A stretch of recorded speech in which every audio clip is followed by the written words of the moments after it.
betapa kejinya orang yang membuat hal-hal seperti itu kepada Mbak Sundari ini. Sudah mereka ambil suaminya, diambil juga harta kekayaannya, bahkan diberikan penyakit. Assalamualaikum warahmatullahi wabarakatuh. Selamat malam, selamat berjumpa kembali dengan saya Kang Idod. Semoga sobat melihat malam masih dalam keadaan sehat walafiat, diparingi banyak rezeki dan dimudahkan semua urusannya. Amin ya robbal alamin. Kali ini saya akan membawakan suatu kisah nyata terjadi pada tahun 2022. Memang baru-baru ini. Saya akan mengisahkan sekitar seseorang, sepasang suami istri yang masih muda, dan dia seorang pengusaha sukses. Namun pada saat perjalanan hidupnya ternyata tidak mulus, di mana sang suami terpikat oleh seseorang wanita. Akhirnya semua usaha dan kekayaannya berpindah tangan kepada wanita pilihannya atau istri mudanya. Dan bukan itu saja, jadi istri tuanya terkena penyakit kulit yang memang tak kunjung sembuh. Bagaimana ceritanya, sobat melihat malam? Baiklah, saya akan mencoba memaparkannya. Parto dan Sundari adalah sepasang suami istri yang masih muda, namun sudah sukses dalam urusan usaha. Dia dikaruniai satu orang anak laki-laki. Karena keduanya, Sundari dan Parto ini, dia suami istri yang bekerja keras. Dia usaha dalam bentuk properti, hingga usahanya menghasilkan pundi-pundi. Setelah itu dia melebarkan lagi usahanya di bidang tambak udang dan sukses juga. Beberapa mobil dia sudah punyain, demikian juga rumah. Tahun demi tahun mereka jalani dengan sangat indah. Namun entah kenapa tiba-tiba ada perubahan dalam diri suaminya, yaitu Parto. Setelah menyelidikin sang istri itu atas perubahan sikap suaminya yang hari-hari ini jarang pulang, bahkan kalau ditelepon juga tidak pernah menjawab. Setelah usut punya usut, dia tanya kesana kemari, ternyata suaminya Sundari ini, Parto ini, ternyata punya wanita pilihan lain. Dia memang lebih muda daripada Sundari, dan sepertinya dia sudah menikah secara siri. Sering terjadi pertengkaran antara Sundari dan Parto. Akhirnya waktu berjalan, karena memang keahlian istri pertama ini yang luar biasa dalam memikat laki-laki, maka sedikit demi sedikit usaha dari Parto dan Sundari yang sudah mereka rintis sejak lama perlahan-lahan berpindah kepada istri yang baru, sebut aja kepada Wati. Sampai-sampai mobil pribadi yang jumlahnya 5 itu sudah berpindah 3 buah kepada istri yang barunya. Luar biasa, Sobat Melihat Malam. Sepertinya istri baru itu, si Wati itu menggunakan guna-guna yang luar biasa. Lama-kelamaan Sundari menjadi marah dan sangat sakit hati sekali. Betapa tidak, karena usaha yang memang ada pada saat ini sebetulnya bukan saja hasil perjuangan suaminya Parto, tapi istrinya juga ikut berjuang. Dia ikut dalam usaha di properti maupun di tambak udang. Tapi ujung-ujungnya yang menikmatin hasil adalah Wati, istri mudanya. Nah, dari situlah betapa marahnya Sundari, betapa sakit hatinya, kecewa luar biasa. Dan ditambah lagi, Sundari ini tiba-tiba terkena penyakit kulit yang sangat menjijikan. Bahkan dia sudah berusaha berobat ke dokter spesialis, namun sepertinya usahanya belum membuahkan hasil. Bahkan dari penyakit kulit itu timbul bercak-bercak merah dan mengeluarkan nanah. Itu yang sangat memukul jiwa Sundari ini, begitu marahnya. Nah, dia sudah menanyakan ke beberapa orang di daerahnya. Bahkan dia sudah melakukan ritual-ritual alternatif ya. Namun hasilnya belum ada yang menggembirakan. Nah, disitulah maka Sundari mencari tahu. Tapi intinya dalam diri dia, rasa sakit kulit, rasa kehilangan harta, semuanya sudah terkalahkan dengan rasa amarah yang luar biasa terhadap suami dan istri mudanya. Nah, setelah itu hampir dia mencari cara-cara untuk mengobati sakit hatinya dengan menggunakan jasa-jasa paranormal. Namun sampai saat ini belum ada tanda-tanda yang membuahkan hasil. Nah, sampailah Sundari itu datang ke Cirebon. Kebetulan Sundari ini berteman dengan teman saya kebetulan melalui Facebook.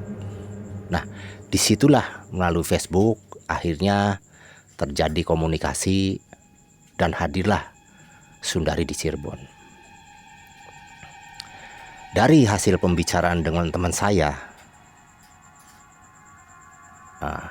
akhirnya Sundari diarahkan kepada paranormal yang juga saya kenal, yaitu Pak Udin. Dari Pak Udin lah kemudian Sundari diarahkan, disyaratkan agar dia bersama Pak Udin ini menuju suatu tempat, yaitu di daerah Panuragan. Saya sebetulnya mendengar hal itu, namun ya apa mau dikata, karena itu wilayah dari Pak Udin dan keinginan Pak Sundari sendiri. Sebetulnya sangat menyesalkan sekali. Karena apa? Saya tahu persis tanah Pamuragan yang ada di Cirebon ini itu bisa dimanfaatkan untuk santet, guna-guna, bahkan untuk melumpuhkan usaha-usaha orang. Dan itu sangat ampuh sekali, susah sekali untuk ditangkal. Mungkin terampuh di seluruh Indonesia. Ya, singkat cerita, setelah Sundari itu bertemu dengan Pak Udin, akhirnya mereka bertiga berangkatlah ke suatu tempat yang disebut Pamuragan. Nah, disitulah dia menemui suatu tanah yang lokasinya di suatu petilasan yang seperti pada umumnya tanah itu memang ada dijaga oleh seseorang kuncen. Jadi orang akan mengambil tanah Pamuragan itu tidak sembarangan. Dia akan bertemu dengan kuncennya, kemudian ditegaskan lagi niatnya, dan diberikan informasi mengenai dampak-dampaknya. Singkat cerita, sampailah Sundari itu beserta yang lainnya ke daerah Pamuragan pada sore hari. Ditemuilah kuncen pemilik tanah Pamuragan. Setelah mereka bertemu, semua dipersilahkan untuk memasukin suatu tempat. Di sana memang sudah ada tempatnya, seperti joglo lah, sudah permanen. Setelah kemudian melontarkan isi hatinya Sundari ini, karena betul-betul dia sangat sakit hati sekali. Bahkan dia meluapkan semua emosinya di situ, dan dia ingin keinginannya diucapkan kepada kuncen bahwa sakit hatinya akan tertutupi dengan hancurnya Parto dan istri mudanya. Itu yang dia inginkan, yang sangat kuat sekali, tanpa peduli sakitnya dia yang memang masih merambah di tubuhnya. Akhirnya kuncen menegaskan kepada Sundari, "Mbak, apakah Mbak sudah tekad niatnya untuk melakukan itu?" Kata Sundari, "Iya Mbah, saya sudah tekad bulat karena betapa sakit hatinya saya ini. Apakah Mbak Sundari sudah siap dengan segala resiko yang akan ditanggung, baik kepada suami ibu dan istri mudanya maupun kepada mbaknya sendiri?" "Saya siap apapun resikonya." Itu perkataan Sundari kepada kuncennya. Nah, setelah semua persyaratan dipenuhi, akhirnya ritual itu dilakukan. Sepertinya ritual di sana bukan cuma sendiri, jadi dia punya jemaah juga. Nah, si Udin lah yang memang mengetahui semua seluk-beluk di wilayah sana. Sampai akhirnya ritual tanah Pamuragan ini kurang lebih hampir 4 jam itu selesai.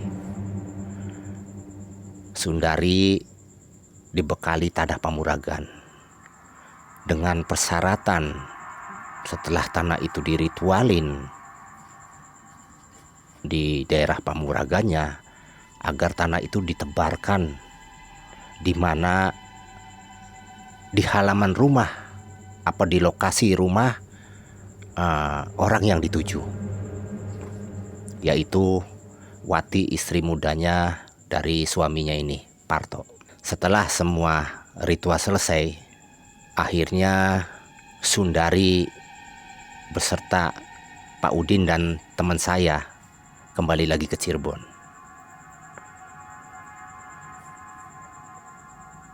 Esok harinya teman saya dan Sundari mendatangi saya. Dia bercerita mengenai prosesi ritual yang pernah dia lakukan di tanah Pamuragan. Saya sempat menasihatin dia, kok Mbak terlalu ekstrim sampai melakukan itu. Namun dengan perasaan yang teguh, seperti dia sakit hatinya yang luar biasa, Sundari hanya mengangguk. Bahkan dia sudah bertekad bulat, apapun yang terjadi harus dia lakukan. Nah, sedangkan Sundari dan teman saya itu datang ke saya pada sore hari, tujuannya untuk berkonsultasi mengenai penyakit kulit yang dia derita. Oke lah, kata saya secara pribadi tidak ikut campur dalam urusan ritual Mbah yang datang di Pamuragan. Cuma saya hanya sebatas berusaha menanganin penyakit kulit pada diri Mbah ini. Nah, disitulah saya hanya poinnya di situ. Betul juga, setelah saya mendeteksi, kemudian saya merasakan dengan getaran-getaran. Sepertinya ini bukan hanya penyakit fisik. Terlihat getaran yang sangat panas dan gatal. Hampir-hampir saya terbayang dalam pikiran saya, kok demikian kuat Mbah Sundari datang ke Cirebon dengan membawa penyakit ini, dengan tujuannya itu yang utamanya dia melampiaskan rasa dendamnya. Pertamanya bukan hanya untuk mengobatin dirinya, tapi melampiaskan rasa dendamnya. Setelah saya memperhatikan dan melihat kulit dia, sepertinya sangat mengerikan sekali.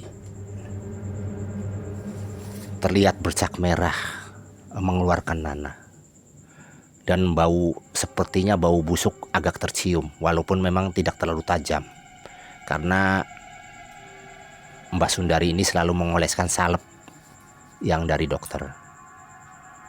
Saya rasakan memang sungguh menderita. Betapa kejinya orang yang membuat hal-hal seperti itu kepada Mbak Sundari ini.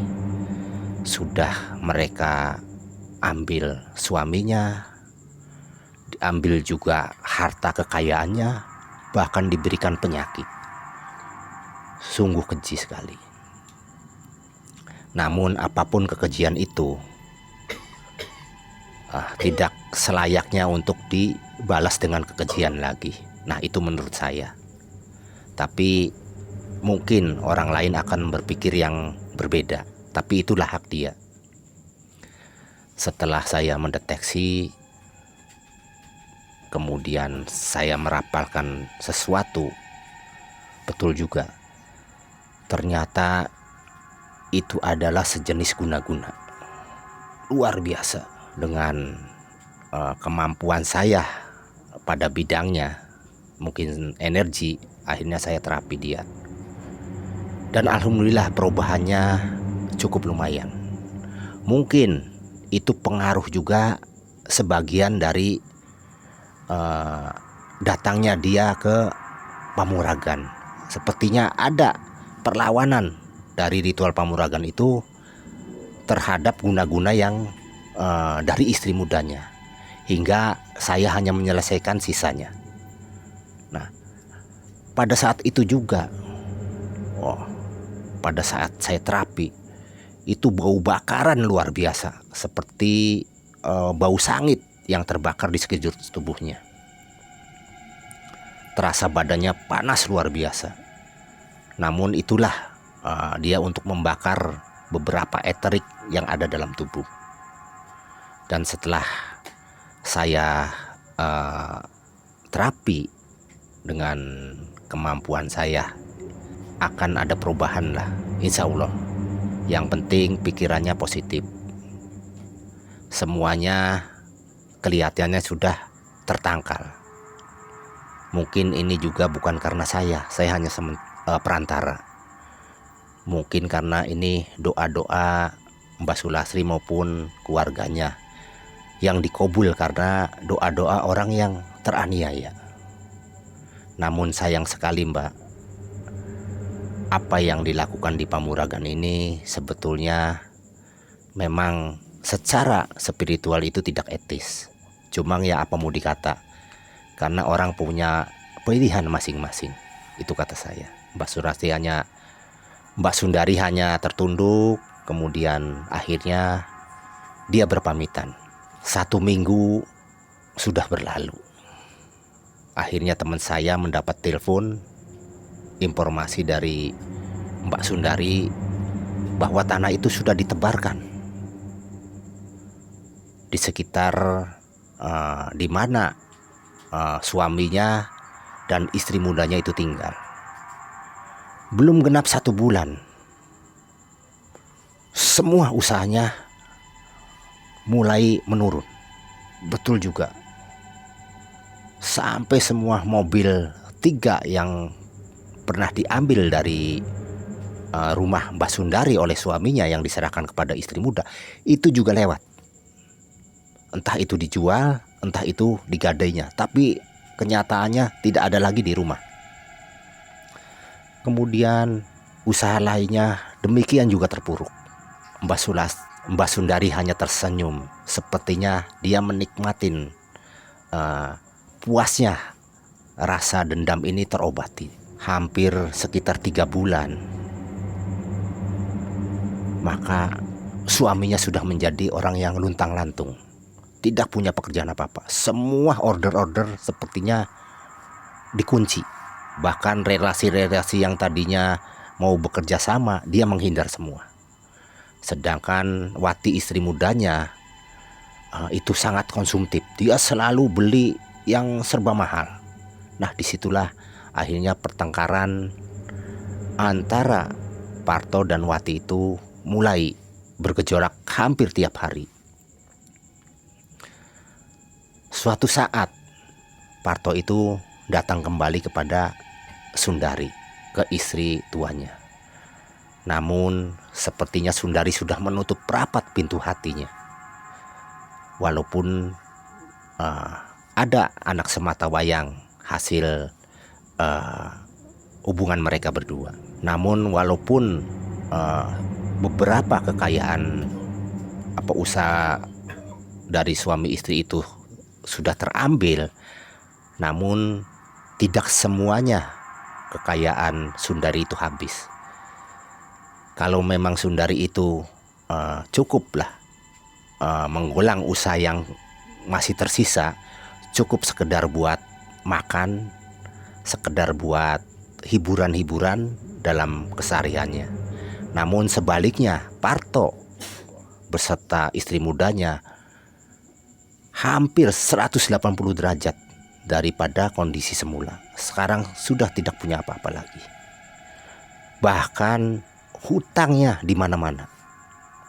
Entah itu memang buah dari guna-guna tanah Pamuragan yang sudah ditebar oleh Sundari, atau memang royalnya atau borosnya istri mudanya si Watu. Wallahu alam. Tapi sepertinya semua punya kontribusi. Nah, disitulah dampak dari tanah Pamuragan ini luar biasa. Sampai-sampai bukan lagi habis kekayaan dan usahanya, bahkan hutang-hutang itu semakin membesar. Entah apa yang mau dibayarkan oleh Parto dan Wati ini, karena semua yang dia punyain sudah habis. Bahkan yang nakalnya lagi, Parto ini pengen kembali lagi dengan Sundari. Mungkin dia punya itikat jelek, mau lagi mengambil sisa-sisa hartanya. Namun bagaimanapun Sundari itu bukan orang yang bodoh. Dia memang lulusan sarjana.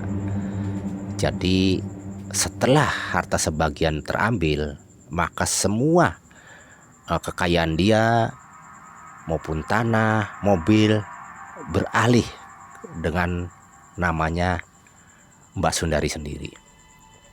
Jadi disinilah Pak Parto sudah tidak bisa bergerak apa-apa.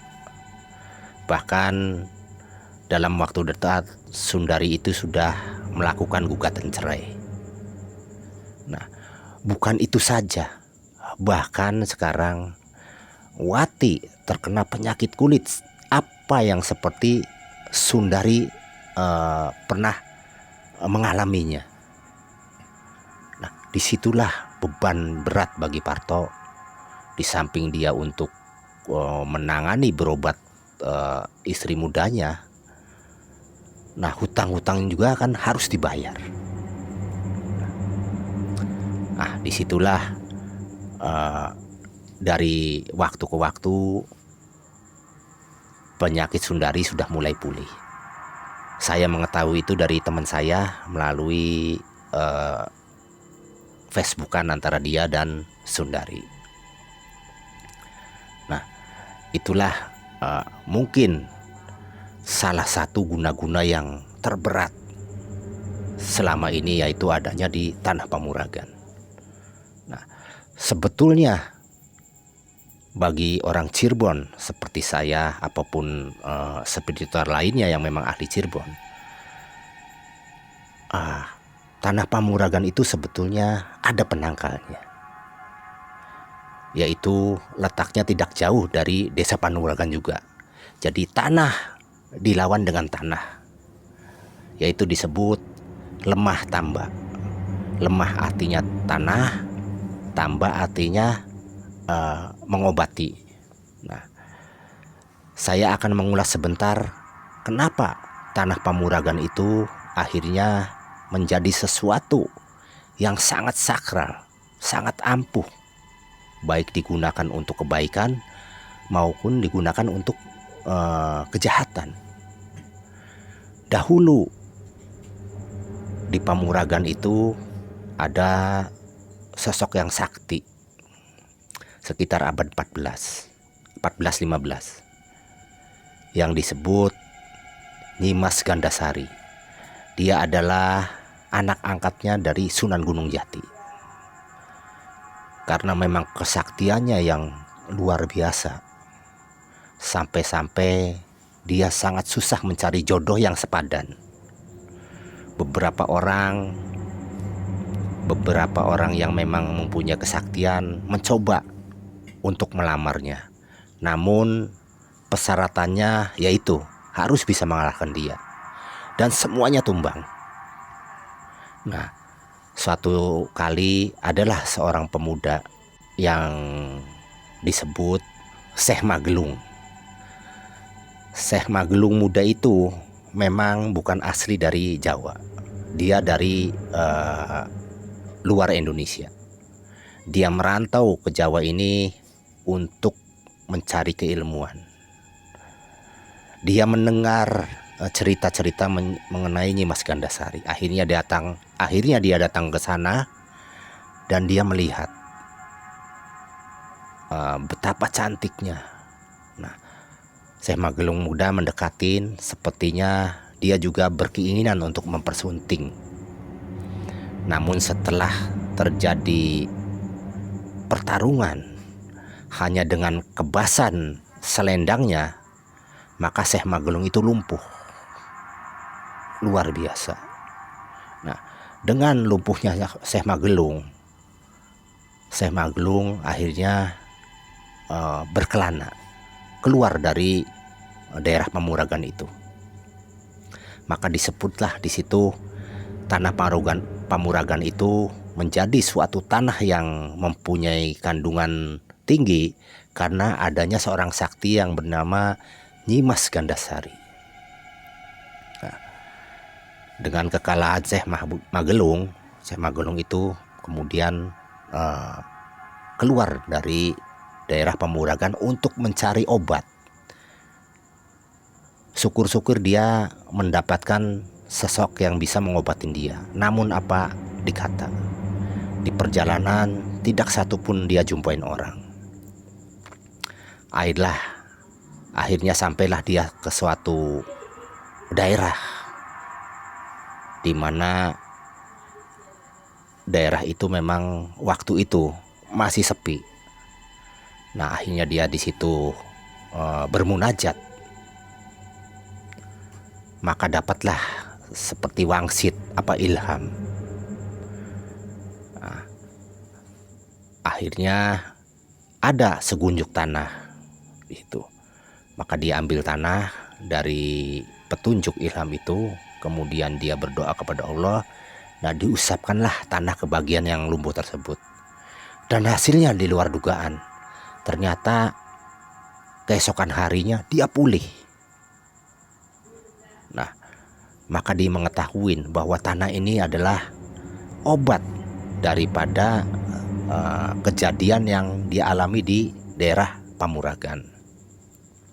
Nah, disitulah kenapa Lemah Tamba itu akhirnya mendapat julukan penangkal dari tanah Pamuragan.